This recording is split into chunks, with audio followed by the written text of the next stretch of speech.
አንቺ ምን ልትሰሪ መጣሽ በዚህ ሰዓት? እኔማ ቫይታሚን ልወስድ ነው የመጣሁት። አንቺ ምን ትሰሪያለሽ? ጭራሽ በስተኛ ልጅ የመጣሽ እስቲ መጨማለቅ ጀመርሻ? አባይ እያለ የጉድ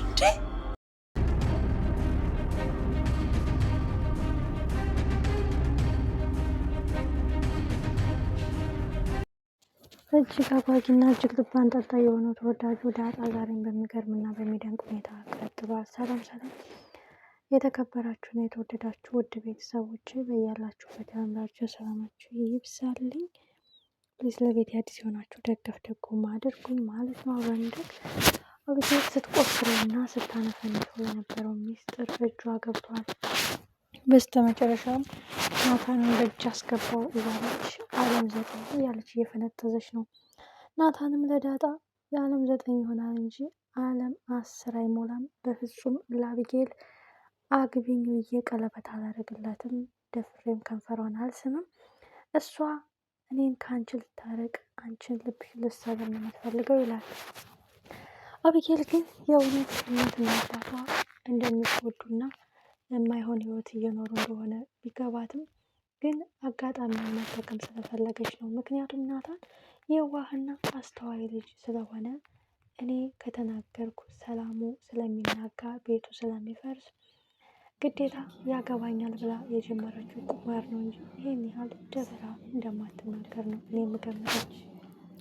ሌላው ትልቁ ጉዳይ ለአርዱል የመስተፋቅር መድኃኒት አምጣልኝ ብላ የነገረችው አቢጌል አርዱል ለዳጣ መንገዱ ምናልባት ናታን ምክንያቴን አትጠይቂ ዳጣ ግን ሁልጊዜ አፈቅርሻለሁ እወድሻለሁ ግን አቢጌል የምትለኝ ማረግ ግድ ይላል ብሎ የአቢጌልን ሀሳብ እየደገፈ ከአቢጌል ጋር እንትን የሚል ከሆነ መስተፋቅር አድርገሽበት ነው ያለ ምክንያት እንደዚህ አይሆንም በማለት ካሁን በኋላ ከባድ ግብግብና ከባድ ትንቅንቅ ነው የሚኖረው ማለት ነው በዳጣና በአቢጌል መሀል።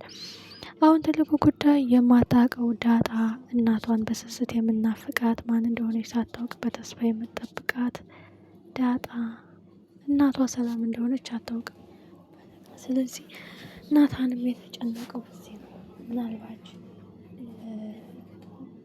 ናታን ዳጣ እናቷ ሰላም እንደሆነች ስታውቅ ልቧ ይሰበራል። ጊዜውና ሰዓቱ ገና ነው እያልኩኝ አቢጌል እጅ ገባ ወረቀቱ እያለ ነው አሁን እየተጨነቀ ያለው እና ናታን ለአቢጌል ማስጠንቅቋታል። የምፈልገውን ነገር አረጋለሁ ብለሽ ገደል እንዳገቢ እኔ ብዙ አማራጭ አለኝ የፈለገው ይፈጠር ብዬ ሻንጣዬን ይዤ እናት አባቴ ቤት መሄድ እችላለሁኝ እያለ ነው። እንግዲህ ናታን 3 አማራጭ ነው ያለው። አንድ ሁሉንም እርግፍ አድርጎ ትቶ እውነቱን ለሰላም መናገር፣ ሰላም በምታስተካክለው መንገድ ማስተካከል፣ ከደረጀ ጋር ተነጋግራ ለደረጀ ደግሞ እንዳይነግረው ደረጀ እንዴት አወክ እኔ የእሱ አባት መሆኔን የሚለውን ነገር ቢጠይቀው እንኳን ከየትም አላወቅኩም ከደብዳቤው ላይ ነው ያየሁት፣ አቢጌል ደብዳቤውን አግኝታብኝ እሷ ጋር ስንሟገት ለ2 ቆረጥ ነው፣ እሷ ግማሹ የሰላም ልጅ እንደሆነች የሚያረጋግጠው ደረሳት፣ እኔ ደግሞ ከአንተ እንደወለደች እና የት እንደተወለደች የሚጠቅሰው ፓርት እኔ ጋር ነበር የሚለውን አማሃይቶ ናታን ለጋሽ ደረጀ መናገር አለበት የሚል ግምት አለኝ። እጅግ አጓጊ እጅግ ልብ አንጠልጣይ ጋሽ ደረጀ ማርትዬ አንቺ አሁን ከኔ ምን አተህ እኔ ምን አጎደልኩብህ ብለሽ ነው አይደል የምትፈርጅብኝ? እንዴት ብዬ ልንገርሽ እንዴት ብዬ ላስረዳሽ እያሉ በሀሳብ ጭልጥ ብለዋል። የሚያሳዝነውና ልብ የሚሰብረው ጉዳይ። ሌላው ትልቁ ጉዳይ ወይዘሮ ማርታ እንደ በፊታችን በደስታ በሳቅ በጨዋታ ትዳራችን ማጠንከር አለብን የምትለው ወይዘሮ ማርታ የተደበቀውን ጉድ መች ሰማች? የተቀበረውን ሚስጥር መች አወቀች?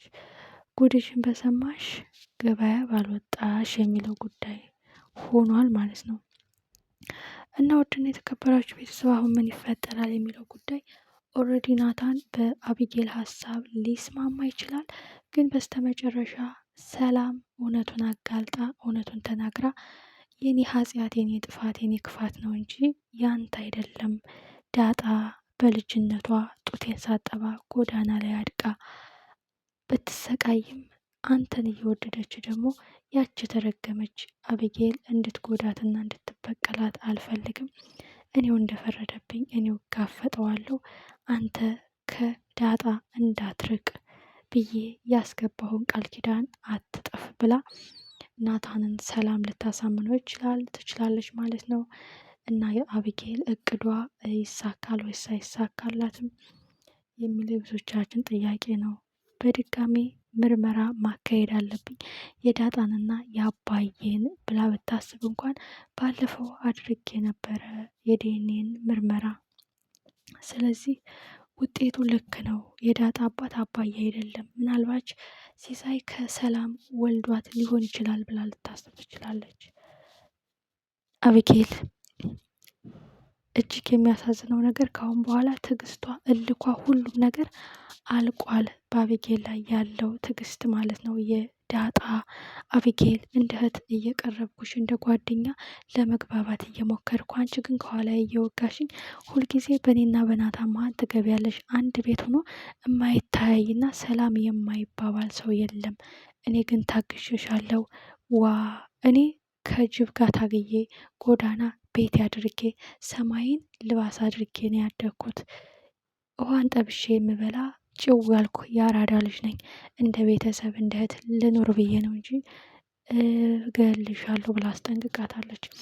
ዳጣም እንግዲህ የአቢጌል ክፋትና ተንኮል ስለምታውቅ እንግዲህ ናታን ጫና እየታደረበትና ጫና እየተደረገበት ወደ አቢጌል እየተጠጋ በሄደ ቁጥር አንደኛ ሚስጥሩ እንዳይወጣ ይጨነቃል፣ ሁለተኛ ዳጣ ልቧ እንዳይሰበር ይጨነቃል፣ ሶስተኛ አቢጌል ያለችኝን ካላረኩ እውነቱን እንደምትናገረው እርግጠኛ ነው ብሎ ስለሚያስብ ናታን በዚህ ውስጥ ስትረስ ውስጥ ይገባል ማለት ነው።